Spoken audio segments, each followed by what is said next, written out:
Okay, let's go all the way back to the end of Avengers Endgame. Remember that quiet, kind of bittersweet moment?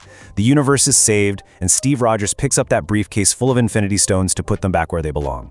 It really felt like the perfect, heroic end to an entire saga. But what if it wasn't the end? What if it was the beginning of the end for, well, everything? Let's dive into a wild theory that reframes that final mission, not as a victory, but as a universe-shattering mistake. So this is the heart of a theory that is absolutely blowing up online.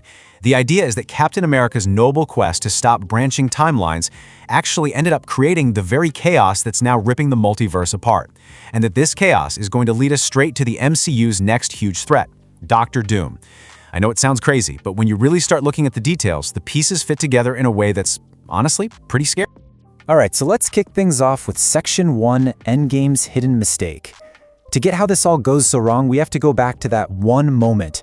You know the one. Steve Rogers, Mjolnir in hand, and a briefcase packed with cosmic power. His mission, as the Ancient One explained it, seemed pretty straightforward. The rule was simple, right? Take the stones, but you have to put them back at the exact moment you got them from.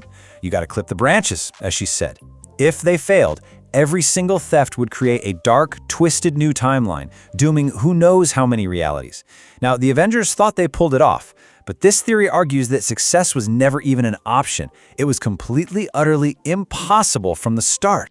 And that brings us right to Section 2, the impossible return trip, because this is where the entire plan just completely unravels. When you stop and really think about the logistics of it, returning those stones wasn't just hard, it was a mess of paradoxes that the movie, kind of conveniently glosses over. I mean, seriously, just think about it for a second. We're talking about cosmic singularities here, not overdue library books. Sure, the time and power stones might have been relatively easy to drop off, but the others? Oh boy, that's where the problems and the brand new deadly timelines really begin. Okay, first up, the Reality Stone. Except it wasn't a stone, was it? It was the ether, this angry liquid weapon that was bonded to Jane Foster. In Thor: The Dark World, Odin himself says that Asgard, the most advanced civilization in the 9 realms, doesn't have the tech to safely remove it. Now sure, Rocket got it out with some fancy Stark gadget, but how in the world was Steve supposed to re-inject that sludge back into an unsuspecting Jane without, killing her or getting spotted? It's a huge mess, both technologically and ethically. And then you've got the 2012 timeline, which is a whole other gigantic paradox. So Steve shows up to return the Space Stone, but where does he even put it? In that reality, Loki has already snatched the Tesseract and poof, he's gone, kicking off his entire TV series. The stone isn't there. Steve can't put it back in its shield container because the container's empty. That branch timeline is already permanently broken right then and there. And let's stay in 2012 for the Mind Stone. To get his hands on it, Steve whispers "Hail Hydra" to a bunch of Hydra agents. He returns the scepter, great. But what happens next? Those agents now believe that Captain America, their #1 enemy, is secretly one of them. That timeline is now fundamentally contaminated. Just imagine a world where Hydra operates for years thinking Cap is secretly on their side. That's a whole new, incredibly dangerous reality that's just left to grow. And just in case all that wasn't enough, Steve makes one last, very personal and intentional choice. He doesn't come back. He stays in the past to live a full life with Peggy Carter. And in doing that, he knowingly creates the biggest branch timeline of all. He didn't clip the branch. He went and planted a whole new tree. Which leads us straight into Section 3, when the timelines broke free. Now, I know what you might be thinking. But wait, the Loki series said the Avengers time travel was supposed to happen.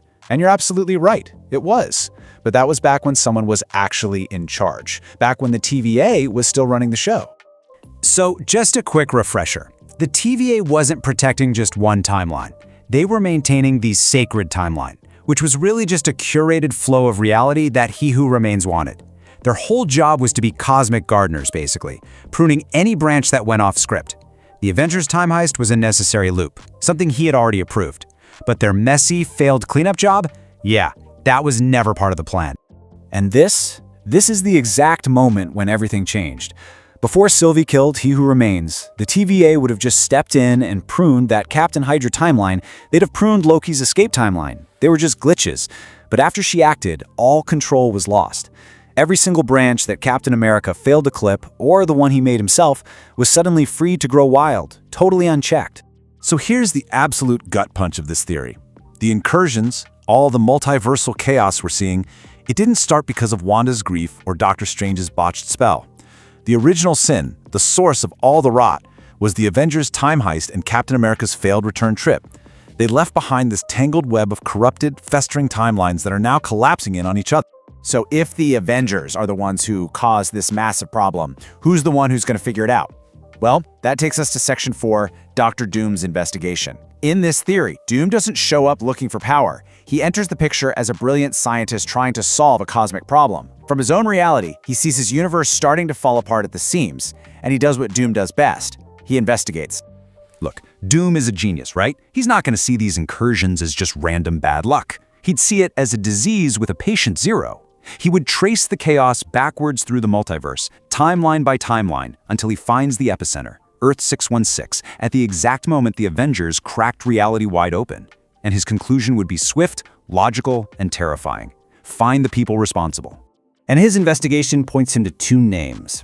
The architect of the whole plan, Tony Stark, who is, conveniently for him, already dead, and the man who carried it out, the one who left a trail of broken timelines all across history, Steve Rogers, who isn't even in our universe anymore.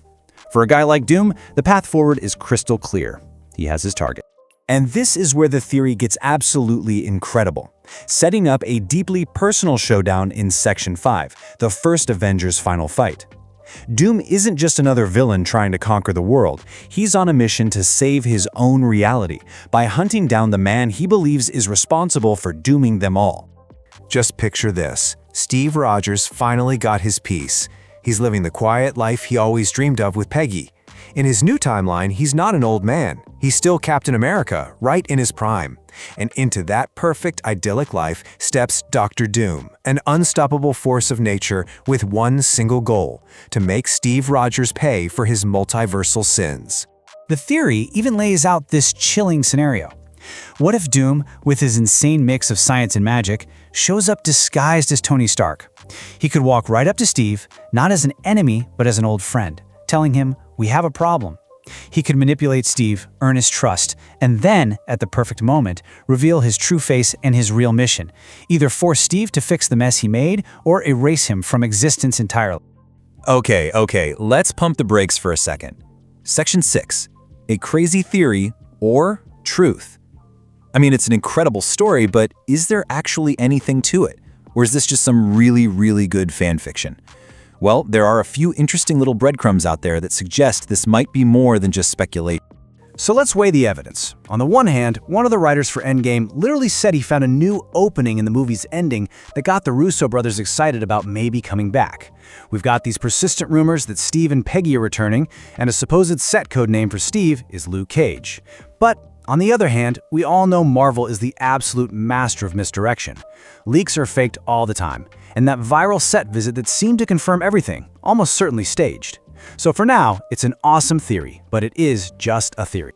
But here's why this theory is so powerful, whether it ends up being true or not. It makes Avengers Doomsday a direct emotional sequel to Endgame. Think about it. For the millions of fans who felt like the story was over, this is an unbelievable hook. It completely reframes the most popular movie of all time and says, that story you thought was finished? Oh no, that was just a prologue to the real disaster.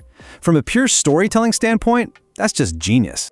And so that leaves us with this one final legacy-twisting question.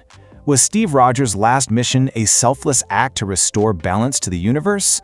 Or was it an arrogant, catastrophic mistake that unleashed a plague of dying realities? Is he the hero who saved our universe, only to become the man who doomed the entire multiverse? It's a heck of a thought to leave you with.